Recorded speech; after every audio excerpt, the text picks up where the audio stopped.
and we kind of just now getting it to where we want it. So I'm not going anywhere. Well, thank you, Mr. Harper, for joining us and previewing the winter sports with us. Thank you guys as always, and have a great show. And I'm sure we'll see you Friday night. And up next, we've got Virginia High boys varsity basketball coach Wayne Razik. He'll join us in just a second. We'll be right back on Bearcat Sports Chat. Everybody get up, it's time to slam now. We got the real jam going down. Welcome to the Space Jam. Here's your chance, do your dance at the Space Jam. All right.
Bearcat Sports Chat will be right back after a word from our sponsors.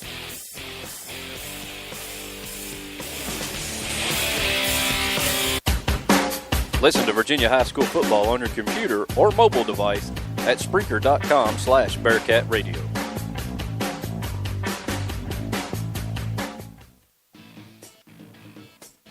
Bearcat Radio is brought to you by State Line Motors.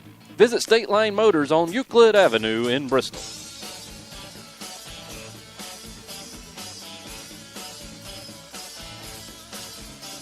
Okay, forest animals, kids are coming to the forest, and it's up to us to make their visit a good one. Sparrow, have you practiced the most popular bird songs for the year? Of course.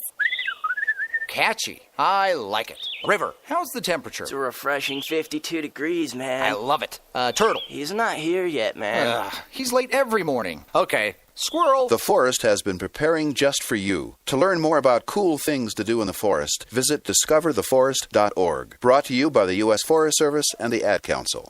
Welcome back to Bearcat Sports Chat. We're now joined by boys varsity head basketball coach Wayne Razik. And, Coach, thank you for taking the time out to join us today.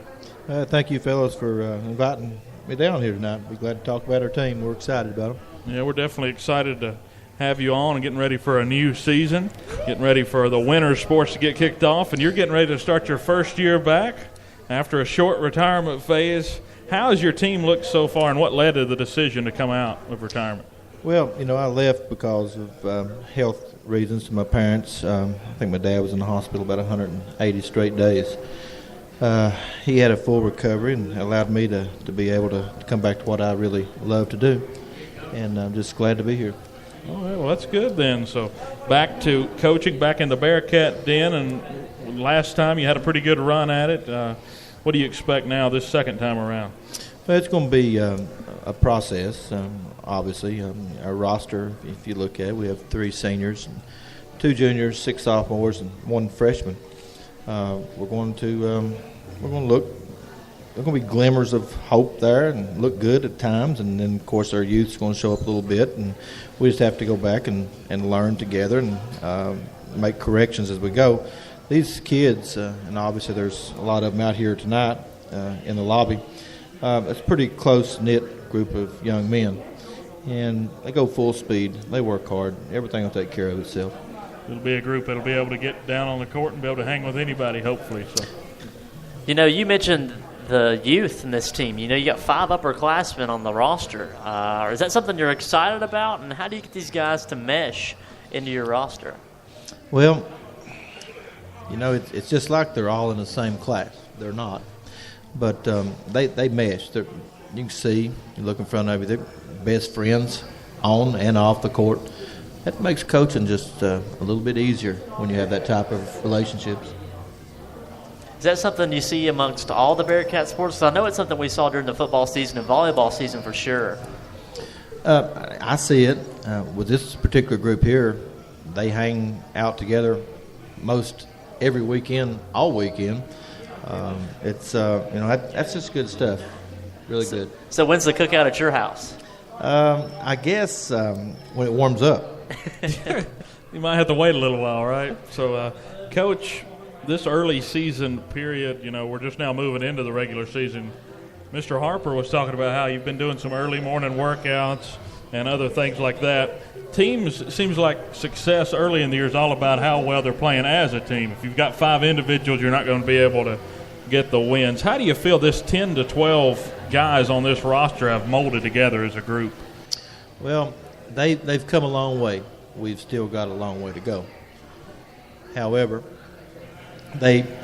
we expect any 5 kids that we have on the floor to, first of all, play defense, second rebound, and all 5 chip in on the score.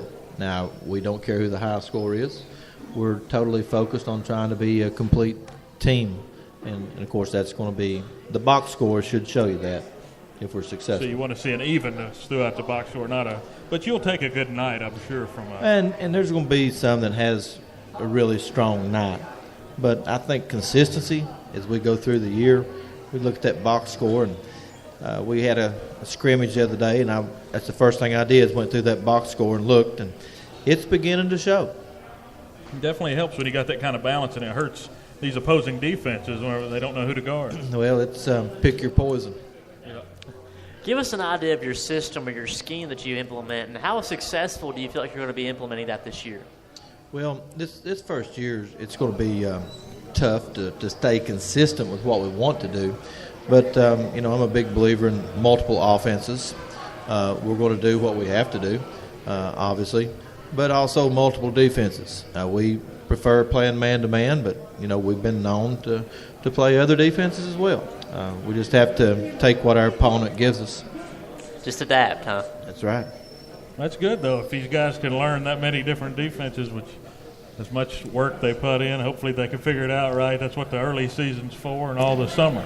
Well, your defenses are going to have the same principles. It don't matter if it's a zone or a man. But they have beginning to master some of these defenses, and it can cause some problems for some people. So, Coach, moving on, you sent us a roster, and I know we got you a copy of it here. Can you give us a rundown of some of the guys to keep an eye out for this season on the roster? Well, obviously, our senior, Alex Inman, he's going to have the ball in his hands. He's our legitimate point guard. Good defender. And, of course, we have another senior, Bobby Medley, blue-collar worker, physical. His brother, Robbie, I coached him a little bit when I was here before. He's now a freshman at Emory and Henry. He's going to be following in the footsteps of his brother, is our hope. We have a transfer that transferred in, a junior, Rohan Spike. He brings a lot of quickness and defense to the table. Skipped over my other senior, Johnny Wynn. He just has moved here from Mobile, Alabama. Very quick. He's 5'7", another point guard. Works hard. He's learning the system right now. We have one of our football players, junior Sean Watkins. He's getting better every day and making that. It's hard to make that change from the gridiron to the basketball court. I used to do it. But Sean's physical. He's going to rebound a lot for us. Will Brown, sophomore. He's exceeded expectations in the offseason. Earned a spot on the varsity team, legitimate. He's working his butt off, learning this system. I'm real excited for him this year. And we got Gavin Austin back, sophomore. I think he was probably one of the main scorers on this team last year, and we expect really big things out of him. Has the golf game hurt his basketball game any, all that walking? Not one bit. Not a bit. Okay, yeah, we talked to Gavin earlier this year. He's. I think Gavin probably feels like he's joined the indoor track team at this point. He's got his 2-mile time down to real low number. Then we have another sophomore, Isaac Simcox. He plays in the posts. Expect him to contribute. Then we have a kid that moved here named Tyler Strong. He's another sophomore. He can play the 2, 3, 4. He can play 1 if needed. He has good ball handling skills. Expecting some positive contributions out of Tyler. Then John Clifton, another sophomore. John's about 6'4". Going to be a big rebounder for us. Defense and energy that he brings every day is awesome. Good stuff to work with. And then yet another sophomore, Jake Johnston. He got moved up on varsity last year. Jake, another legitimate point guard. Jake's been injured here for the last week and a half. He's getting over that real well. Good defender, good decision maker.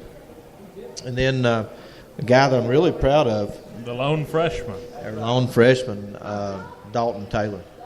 And Dalton came out, worked hard this summer, earned his spot.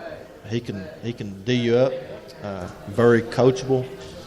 That makes it easy. I mean, this roster here, as I look down at it, you have 12 young men.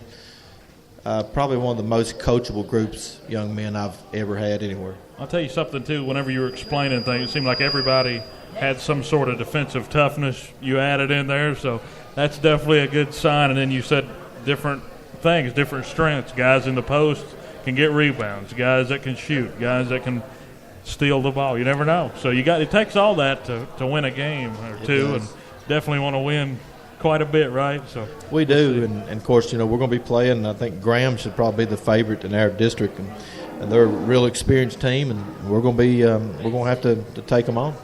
And of course, we open up Friday with Abingdon, then we turn right back around Saturday night, go to UVA Wise, and play Gate City. So that's a good way to start out the year. Definitely a big start to the year, back to back. You got a big game coming up. Back-to-back tough ones you got lined up. Thanks for that one, Brad Harper. Yeah, Brad really set you up again, didn't he, man? Well, I'm going to have to take the blame for some of that. Oh, well, we won't say it on air, right? Well, you do have some kinks. You always have some of those kinks that you want to work out. What are some of those for this team before the season really gets hot and in the middle of it? Well, we've got to move on offense, and I think we took care of that today. Defensively, we've got to learn how to consistently play help defense, and I think we've made some big strides there in the last week also.